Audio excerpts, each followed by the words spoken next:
நீ உங்க அப்பாவோட பயங்கரமா சண்டை போட்டு இருப்ப. செவஞ்சி ரெயின்போ காலனில அந்த அந்த ஒரு சீன் பாக்கெட் பால் வாங்கிட்டு வர சீனை பார்த்தா உங்க அப்பா யாருன்னு உனக்கு புரியும்.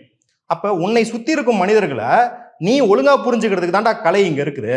அப்ப நீ உன் குடும்பத்தார் எப்படி புரிஞ்சுக்கிறியோ, சமூகத்துல தலித்துகள், பிற்படுத்தப்பட்டவர், பழங்குடியினர், இஸ்லாமியர்கள், பெண்கள், உயர் சாதியினர், ஜெனரல் கேட்டகரி, பொது பிரிவினர் எல்லாரும் குடும்பம்டா. இந்த குடும்பத்துல ஒவ்வொரு அங்கமா இருக்கும்டா. உன் குடும்பத்தினரை நீ புரிஞ்சுக்கிற மாதிரி தான்டா. இது சமூகத்துக்கான ஒரு 7G ரெயின்போ காலனி படம்டா அப்படிங்கிறத அவங்களுக்கு நம்ம புரிய வச்சிருக்கோம் இளம்பருவத்துல.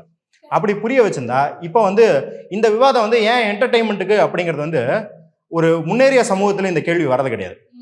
அங்கேயும் ஆதிக்க சாதியினர் மாதிரியே அங்க ஆதிக்க இனத்தவர் இருக்காங்க. அவங்க வேற வேற மாதிரியான நுட்பமான வாதத்துக்கு கடந்து போயிட்டாங்க.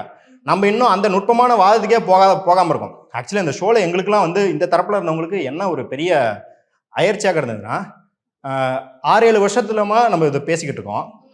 ஒரு 2016-17 இது முக்கியமாக கபாலி வந்ததுலேருந்து இதை பேசிக்கிட்டே இருக்கோம். ஆனாலும் திருப்பி நம்ம கிரவுண்ட் ஜீரோலேருந்து ஆரம்பிக்கணும் அப்படிங்கிறது நிறைய பேருக்கு அயற்சி. நான் முன்னாடியே சொன்ன மாதிரி சாதியம் அப்படிதான் இருக்கு அப்படின்றத ஓரளவுக்கு புரிதல் இருந்தது.